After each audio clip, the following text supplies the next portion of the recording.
Chapter 6. Doug stared at the sky to his right. It was bright, like there was a giant light source behind the clouds. "Are you seeing this?" he asked Curtis in amazement. Curtis wasn't paying attention, though. They had been following Owen for 10 minutes, heading west to God knew where. They hadn't passed a single car in that time. They were in some rural area. "I can't believe I'm doing this," said Doug, temporarily forgetting the light show above them. "I don't know you, and I barely know Owen, yet I'm driving out into the middle of nowhere with you guys. I've only done this once before. I was drunk and partying with my friends and some other people I didn't know. My friends were tired and wanted to go home, but I was still wired, so the other guys invited me to another party, and I went with them. Can you guess how the story ends?" Curtis said nothing as he continued to look forward. "I'll tell you," Doug said quickly, having anticipated a response like that. "I woke up the next morning in a field where the party had been, and the guys I showed up with were gone. I didn't have a ride back. It was scary. I had no idea where I was." "How did you get back?" Curtis asked absently.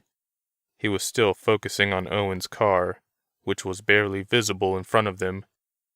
Curtis was going 120 miles per hour on the freeway, so Owen had to be doing the same. "I called a friend to pick me up. When he asked where I was, I had to ask a couple of people who were just getting ready to leave. They wouldn't give me a ride, but they were nice enough to tell me that much. Turns out I was in Oklahoma. After a while, everyone who had slept there left, and I was the only one. I was so depressed.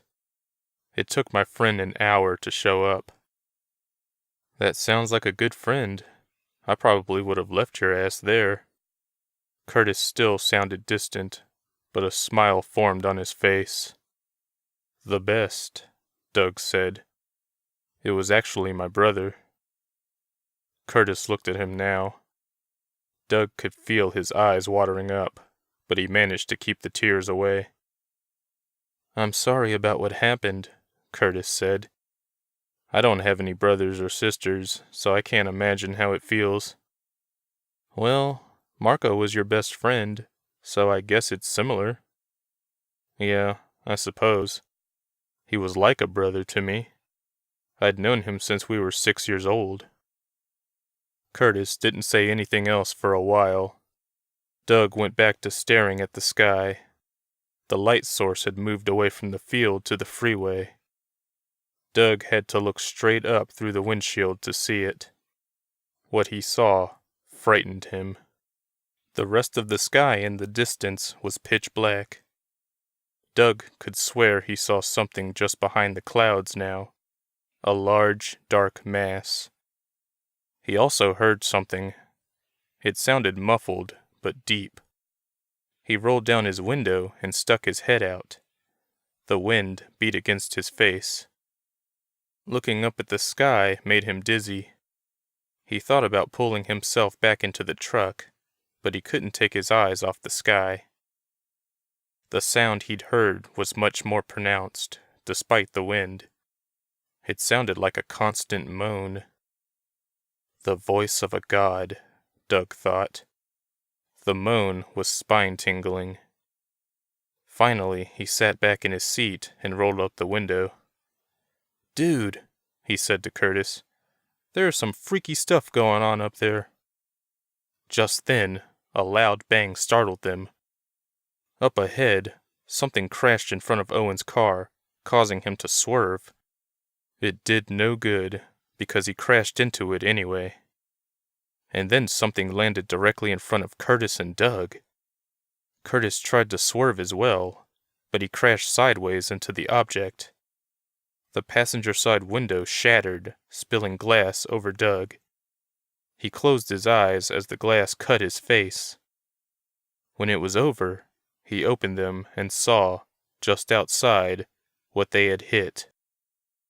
It was close enough to touch. It looked like a large stone. It almost looked like a giant forearm. Doug wanted to touch it, but restrained himself. "Are you okay?" Curtis asked. "Yeah," Doug said, not taking his eyes off of what was just outside his door. Suddenly, the stony object moved, causing the truck to shift sideways onto the left tires. Doug thought they were going to tip over, but the object settled back into the ground. He was only faintly aware that he and Curtis were screaming. A deep, loud noise erupted above them, turning into a higher-pitched screech at the end. "What the hell is that?" Curtis asked. Doug had a theory, but was too afraid to voice it. Saying it out loud would make it true. The object lifted out of the ground again, and this time, the truck tipped over completely. Doug and Curtis were turned upside down. Another of those weird moan screeches erupted, followed a second later by an earth-shaking thud. Doug looked through the windshield and saw something in front of them. He was able to see the bottom half of the object now, and saw large protrusions sticking out of it. They looked like toes. Doug was looking at a giant foot. He looked out past Curtis's window to where Owen's car had been. It was no longer there. Curtis unbuckled his seatbelt and fell onto the truck's ceiling. He groaned and reached up to undo Doug. He fell too, but righted himself immediately. They crawled out through the shattered passenger window. Instinctively, they both looked up and saw nothing but a dark mass. There was an unmistakable sound coming from the dark giant. It sounded like a running motor.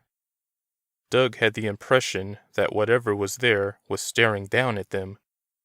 Another roar sliced the air. Doug and Curtis shuddered. This roar lasted longer than the others. It was a horrible sound. The leg rose up into the air and landed a few feet away from the truck. Doug realized it was walking away. And then something came to him. He turned to where Owen's car had been just as the other leg came toward them. Doug tackled Curtis as the foot kicked the truck, sending it flying into the air. It landed somewhere in front of the beast. The creature stumbled, roared again, and then kicked the truck into the field to the left. Doug and Curtis got to their feet and dusted themselves off. They watched the behemoth as it made its way east. All they could see were its rocky legs. The rest of it was shrouded in darkness. They could hear an occasional roar as it walked away. The street where Doug and Curtis stood was dark once again. The bright patch of sky Doug had seen earlier was no longer above them. A second later, he saw the bright object in the clouds again, heading east, in the same direction of the monster. "Where's Owen?" Curtis asked. They looked around. There was a small crater right behind them where the creature had landed after it fell from the sky. The handprint was at least 30 feet wide, going deep into the ground. The two of them ran around the hole and over to the other crater where the legs had landed. Inside was Owen's car. It was lying on its side, the driver's side facing up. They could see Owen lying unconscious, seatbelt still fastened. Curtis started to climb down. "You stay here," he said to Doug. "I'll get him out and you pull him up." The car was 10 feet into the ground. Curtis climbed down carefully, grabbing into the dirt wall like a rock climber. He stepped carefully on the car door. The window was shattered, so Curtis reached in and unbuckled Owen's seatbelt. The robot was sitting in the passenger seat, apparently powered down. After getting the seatbelt off, Curtis pulled Owen out of the car. Doug reached down, but couldn't quite grab Owen's hand. which Curtis was raising up to him. "I didn't think this through," Curtis said with a hint of irritation. "Wake him up," Doug said. "He can crawl out himself." Curtis slapped Owen's face a couple of times. Owen came to and looked around. "Where are we?" he asked wearily. "In a hole in the ground," Curtis said simply. Owen looked down at his car and groaned. "Can you climb?" Curtis asked him. "Yeah, you go first. I'm right behind you." "I really think you should go first," Curtis insisted. "I gotta get my car and my robot." Curtis was dumbstruck. "Get your car and... Are you out of your mind?" "Just go, dude. I got this." Curtis didn't budge. "Boy, get your goofy ass out of this hole." Owen suddenly grabbed the back of Curtis's shirt and threw him upward, out of the crater. Doug reached out and caught him. They crashed painfully to the ground. "What the hell?" Curtis screamed, more in surprise than anger. Just then, noises came from inside the crater. They were sounds of metal scraping against dirt. Then two lights shined upward. The next thing Curtis and Doug knew, the front half of Owen's car rose out of the hole. Doug and Curtis backed away from the crater as the front tires came down on the street. And then something else shot out of the hole and landed next to the car. It was Owen. His car teetered on the edge. He stepped up to the hood, grasped the fender, and pulled it the rest of the way. The car was barely damaged. Curtis and Doug were staring wide-eyed and open-mouthed at Owen, who was breathing heavily. "Well," Owen said to them, "I guess you two are riding with me." Something else popped out of the hole and stood silently next to Owen. It was his robot. The house on Farrington Drive was dark and spooky. Patrick almost didn't want to go in, but he had to. It was his job as an officer of the law. He stood in the lawn in a t-shirt and jeans and looked around. There was no one here. He cringed as he thought of Daniel Hudson. Further shivers were sent down his spine when he remembered that Daniel was supposedly in this house. Patrick knew he should have called for assistance, but this situation felt somehow personal to him. He couldn't explain why, though. He looked to the driveway and saw an old brown car sitting there, the trunk partially opened. He would check that out later, but for now, he decided to hit the house. He placed his hand on his gun and crossed the yard to the front door, which was wide open. Inside, the floor of the living room was covered with plaster. There was a huge hole in the wall directly to his left. The hole led to a room, but he couldn't see inside from where he stood. It was too dark. He walked carefully to the hall on his left and immediately saw 3 bodies. 3 out of 5, he thought. Drawing his weapon, Patrick walked up to 2 of the bodies in the center of the hall. One was of an old woman in a blood-soaked nightgown. The other was huge and monstrous. It took Patrick only a second to realize it wasn't a person, but a statue of some kind. Now he focused his attention on the pale form at the end of the hall. 2 out of 5, he amended. Patrick knew who it was before he got there. He stood over Daniel's body and felt lightheaded. This whole scene was messed up, he thought. How did Daniel even get here? Did someone steal his body from the morgue and bring it here? Why? Was his brother involved? Patrick refused to believe that, but the circumstances were questionable. After inspecting the house further, he found the body of who he guessed was Les Huntington in the room with the hole in the wall. He then went outside and stood in the yard, breathing in all the fresh air he could. He was about to call for backup when he realized he'd only found 3 of the 5 bodies promised. That's when he gazed upon the brown car with the popped trunk. Owen sped down the freeway, doing over 100 miles an hour. Curtis and Doug were in the back seat, grabbing on to whatever they could. Curtis, who was fairly large, had to slouch to fit comfortably. Doug, however, was quite comfortable. The robot got to ride shotgun. None of them had spoken for 10 minutes, ever since leaving the spot where they had encountered the giant monster that fell from the sky. Apparently, none of them wanted to have that discussion. Not yet. Finally, Curtis asked Owen, "How did you do that?" "Do what?" "You know what. How did you get this car out of that crater?" "I didn't," Owen said. "The robot did." Curtis didn't believe that for some reason.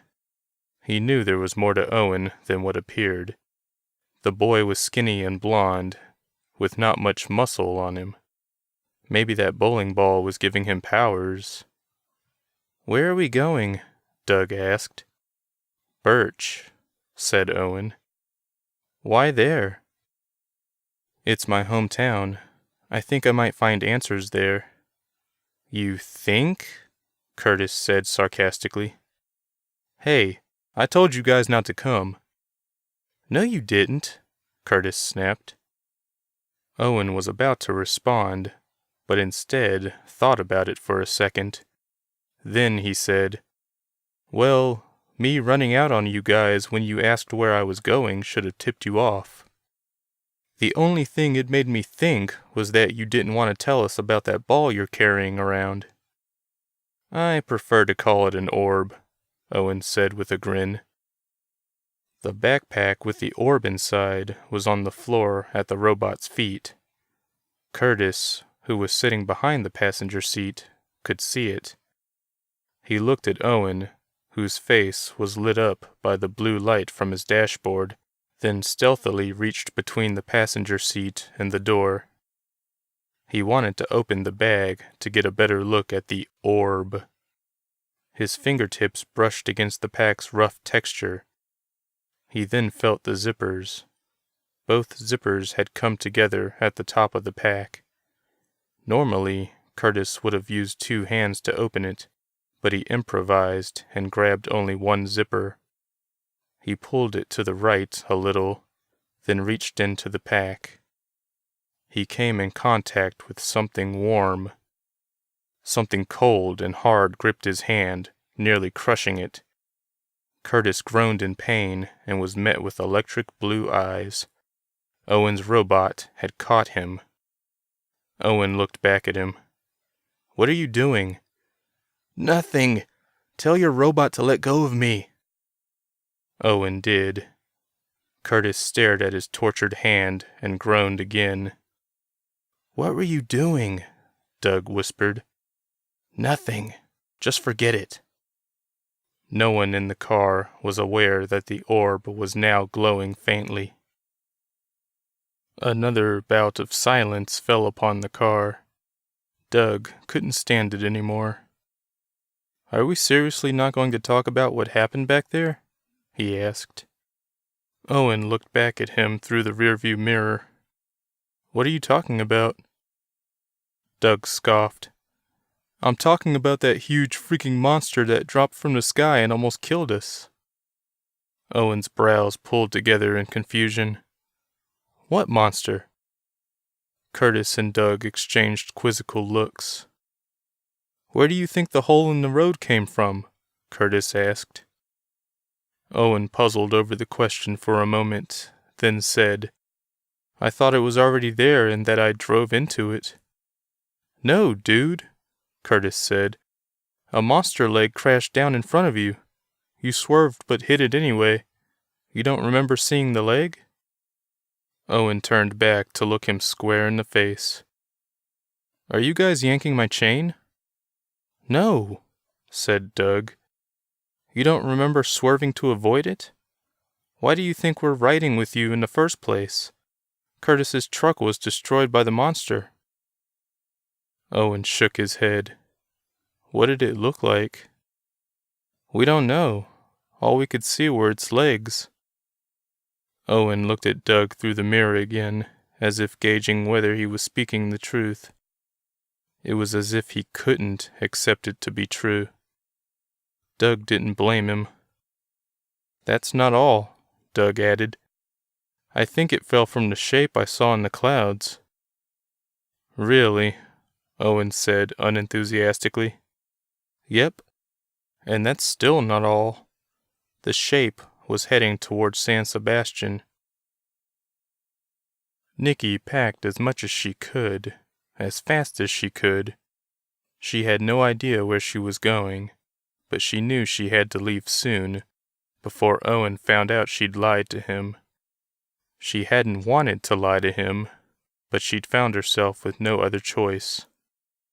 Darlington, who was also packing, he had very few belongings and was helping Nikki with her stuff, had heard Owen's statement while under hypnosis, same as she, and though he hadn't seemed to understand at the time, he seemed worried now. Owen would figure it out eventually, and when he did, he'd be back. And he'd be angry. Nikki bought herself some time by lying to him about what he'd said while hypnotized. And then that Curtis guy had come along. It had been an unexpected bonus. She'd seen the connection between the two young men and decided to use it to her advantage. Owen was a smart boy. The plan had been to get him and Curtis together with the knowledge that their dead friends' bodies were in the same place. She would have said she didn't know where, though she actually did, and they would go off in search of them. Then the zombies showed up. Nikki hadn't expected that, nor had she welcomed it. They were walking voids, and that frightened her. Darlington had finished packing and was standing by the purple curtain divider, waiting. Nikki knew she had plenty of customers who loved her for the fortunes she'd read for them, and plenty who hated her for the same reason. Those who didn't despise her would gladly help her out. All Nikki had to do was pick one. Suddenly, a thud shook the gift shop. She spun around to look at Darlington. He shared her puzzled expression. Another thud. A candle fell off a table. Nikki had no idea what was going on, but she didn't like it. Another thud. It felt a lot worse than the previous two. Closer. Something big was coming. That thought seemed impossible. Perhaps she was imagining it felt closer. To think that it was would imply that whatever was causing it was gigantic, like a monster of some kind. And monsters didn't exist. "Oh, but they do," her mind told her. Another thud, much too close. "Let's go," she said to Darlington. They ran out the rear exit, looking around carefully. There were no zombies or giant monsters of any kind. They ran around to the front of the store, heading for the park exit. Then they saw it. A large, dark shape stood just in front of the box office. Nikki almost hadn't seen it at all. At first, she thought it was staring right at her and Darlington. They were standing in the open. But then it looked around, side to side, like it was looking for something. The creature looked frightening against the cloudy gray sky. Nikki took a cautious step forward. The creature didn't notice. Her heart was beating so ferociously that she feared the monster would hear. But it didn't. A few more careful steps brought her and Darlington to the exit. Nikki looked up and saw that the creature was still looking around. Any moment, and it would look straight down at them. The giant looked like it was made of stone, standing on two legs, like a man. They ran into the woods. There was an explosive sound, and Nicky turned to see the giant had stepped on the box office, destroying it completely. It was walking into the park. "Looks like the show's over," she thought. But it was a good run. Police and medical examiners crowded in front of the house on Farrington Drive. The 3 bodies inside were being wheeled out. The 2 in the trunk of the old car had been handled carefully.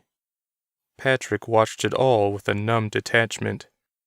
The first dead body he ever saw on duty had been pretty grisly. He'd been called to the scene of a suicide at a nearby train yard. A man had simply settled down on the tracks and allowed a train to sever him at the waist. A man walked up to Patrick. He had short gray hair and a bushy mustache. "What the hell happened here, Fisher?" the man asked. "It's a damned massacre in there." "I couldn't tell you, Chief," Patrick said. "I'm still trying to figure it out myself." Police Chief Marcus Bowman shifted on his feet, clearly anxious. "You're the one who called it in. How did you know this was here?" Patrick grew nervous at the question. Though he was sure Doug Hudson had nothing to do with any of the deaths, he didn't want to single out the boy to the chief. He wanted to keep Doug off the radar until he got answers himself. The chief was waiting for an answer, though. "An anonymous tip?" Patrick said. "Is that so?" Bowman sounded skeptical. "Where did you receive this tip?" "My cell. We're gonna have to check your records, see who placed the call." Patrick had been afraid of that, and wished he'd lied about how he received the tip. Too late now. "What about the thing in the sky?" he asked Bowman, hoping to distract him. "Anybody know what that was?" "What thing?" Bowman asked, looking up. The sky was clear now. "Never mind," Patrick said, deflated. He had thought people would panic at the sight of what looked like a spaceship in the clouds, but so far, nothing was coming of it. He'd asked several officers if they'd seen or heard anything about it, but they all shrugged and went on about their business. Suddenly, a female officer ran up to them, out of breath. "Chief Bowman," she said, "you're not going to believe this." "What is it?" he asked. "Something's going on in Baker." "Baker?" Bowman barked. "That's not our jurisdiction." The officer was pale. "I don't think that's going to matter," she said. Officer Lindsay Walker had been sitting in her squad car when she heard on the radio the extraordinary events taking place in Baker. The dispatcher had announced it in a professional manner, but that hadn't made the impact of the words any less terrifying. Any and all officers were to report to the area. There was a monster on the loose. Lindsay had to see for herself. Words couldn't possibly do this justice. She knew one of the other officers, Jared, had a portable TV in his squad car. The 2 of them turned to a local station and saw the events unfold. "Oh, wow," was all Jared could say. That's when she'd gotten the chief. Now pretty much every officer was crowded around the tiny TV. Their jaws dropped. Reporter Pamela Johnson was speaking as calmly and professionally as she could. "The town of Baker is in a state of panic. It is being reported that some kind of large creature has been spotted in a wooded area of the town. It has yet to be identified." Lindsay had her black hair in a bun, but a stray strand fell in front of her face.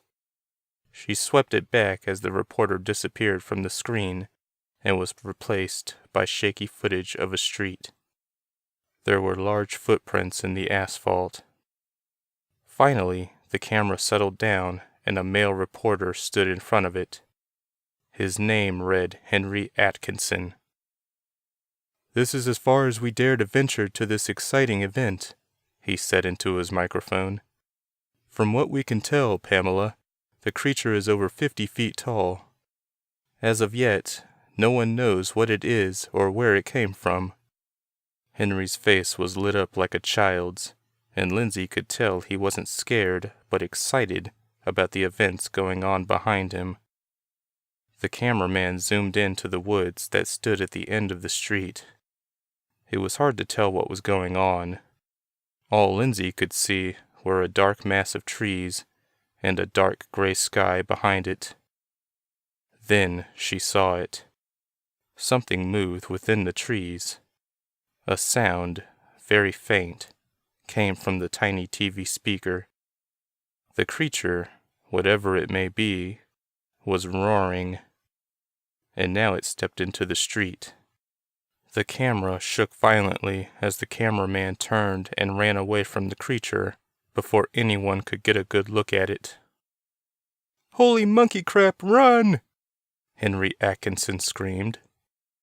Lindsay's heart raced as she wondered if the monster was chasing the reporter and cameraman. Then the camera stopped shaking. The operator had stopped running.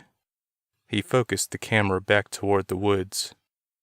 The behemoth was retreating into the trees once again. "I apologize for my unusual choice of words," Henry said off-screen. "It appears the creature doesn't like when we get too close. One can only guess what it's doing in there." "Have there been any injuries or fatalities reported, Henry?" Pamela asked from the safety of the news station. "So far, no reports have come in. Baker is a small town, and it appears the creature took a less populated route to get here."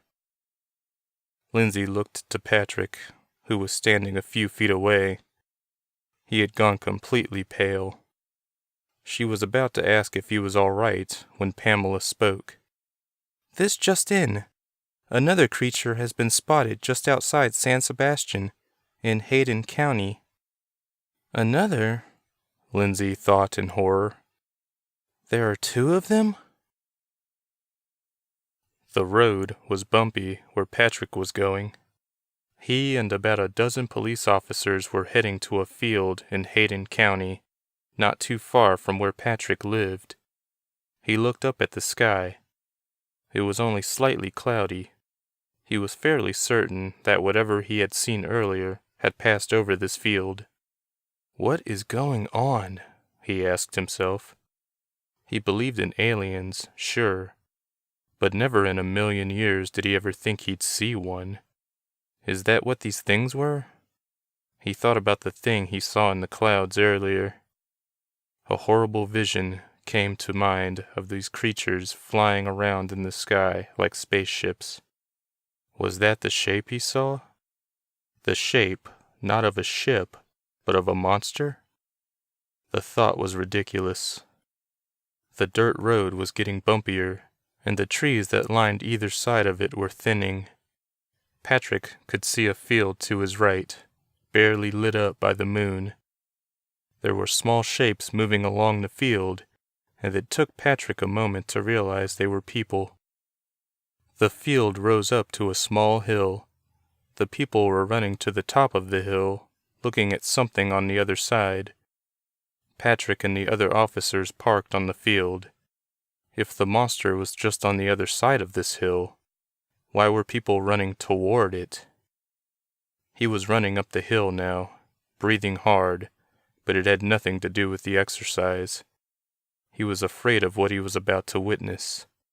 He was about to see one of these creatures up close, and he wasn't sure he wanted to. Patrick was at the top of the hill now, and what he saw frightened him beyond belief. There was a downward slope in front of him. At least 24 people were surrounding a large blue giant. Some of the people were taking pictures of it.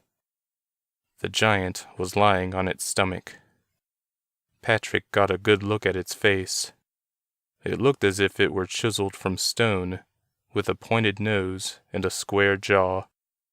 It looked like a giant man. It lay motionless, as if it were dead. There was a seam running down the middle of its scalp, and another running around the skull. The two seams joined right at the forehead. No wonder everyone was so close to it, he thought. But how did it die?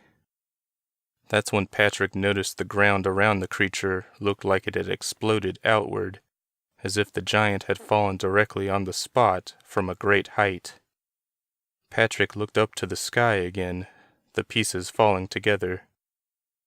The thing I saw was a spaceship. Maybe it dropped this thing down, but it fell wrong and died. That was quite a stretch, but compared to what he was seeing now, it wasn't completely impossible. Suddenly, he remembered why he was here. He and the other officers had to keep the peace. They had to get these people back. "All right, people," Patrick said, his voice cutting through the goggle of onlookers. "I need you all to back away. It's for your own safety." "Safety from what?" a young boy asked. "It did." It did, Patrick thought, and tried to hide a smile as he remembered fondly that he used to talk like that as a kid. Then the smile faded.